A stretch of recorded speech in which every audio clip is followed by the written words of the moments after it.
Hi guys, today we are going to talk about this guy, Leonard Bloomfield.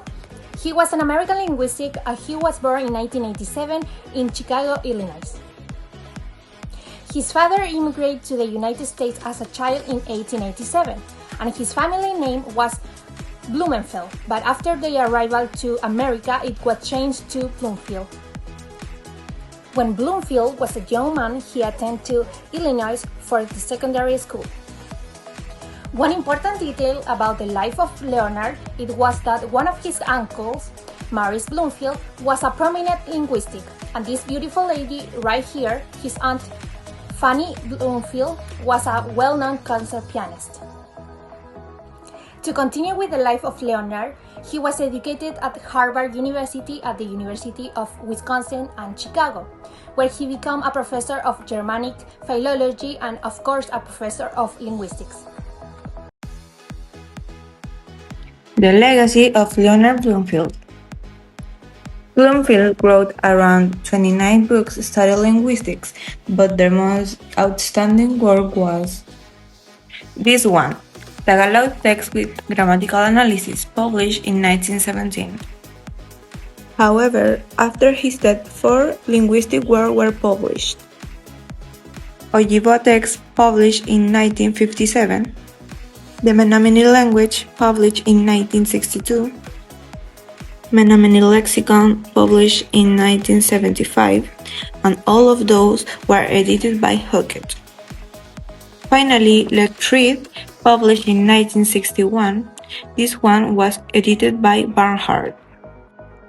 Leonard Bloomfield's system of linguistics was recast by his colleagues and students. His morphophonemic phonology influenced Chomsky's early generative phonology.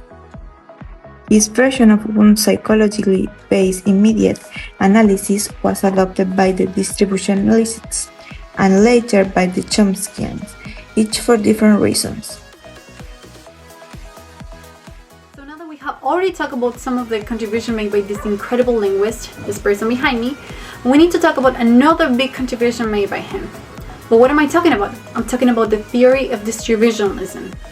It should be known that although he initiated the theory, this person right here was the person that formalized it. He was Selig Harris.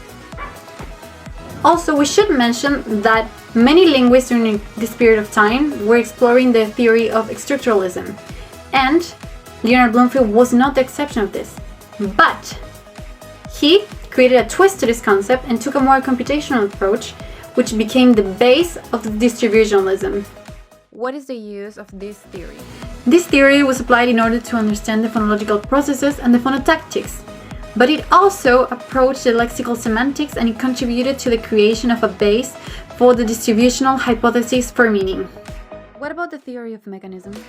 Leonard Bloomfield, in his book Language, the one right here, he talks about the theory of mechanism, which was an important key for the theory of distributionalism and was the opposition of the theory of mentalism. He explained that speech cannot be interpreted as an effect of thoughts, and he also expressed that we should be able to account linguistic behavior and hierarchical structures of the message without the making of assumptions related to the state of the speaker.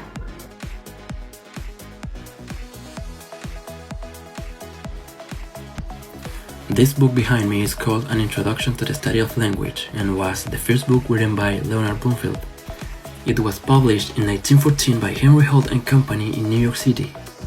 In this book, different topics about phonology, morphology, and syntax are mentioned, based on data from 80 different languages. Anyway, this work went unnoticed due to the events that Europe was going through. But what did he do in this book? Bloomfield analyzed and divided the diachronic phenomenon of linguistic change, which consists of an internal change and an external change motivated by historical relationships between dialects and languages. Also, the book dedicates an entire chapter to the teaching of languages. This little gentleman on my left pointed out the influence of mental aspects in the use of language. This mentalist current, however, was weakened until it disappeared in his subsequent works. In 1917, Bloomfield published his second book titled Tagalog Texts with Grammatical Analysis, which demonstrated how much the author was extending his interest beyond the traditional Indo-European orbit. Bloomfield constructed his book with the data gathered from an Illinois student who collected a detailed description of the distinctive linguistic features of the Austronesian languages. Eventually, the book collected a number of opinions from Orthodox linguistics due to the new interest for the Indo-European dialects at the time. The peak of his career. This book, Language, published in 1933, was one of the most important general treatments of linguistic science of the past century, and dominated the field for the next 30 years. In the writing of Language, Bloomfield claimed that linguistic phenomena could successfully be studied when isolated from the non-linguistic environment. This means the language study must always be centered on a spoken language. He had himself adopted a behavioristic theory of meaning, defining the meaning of a linguistic form as the situation in which the speaker utters it and the response which is called for in the hearer.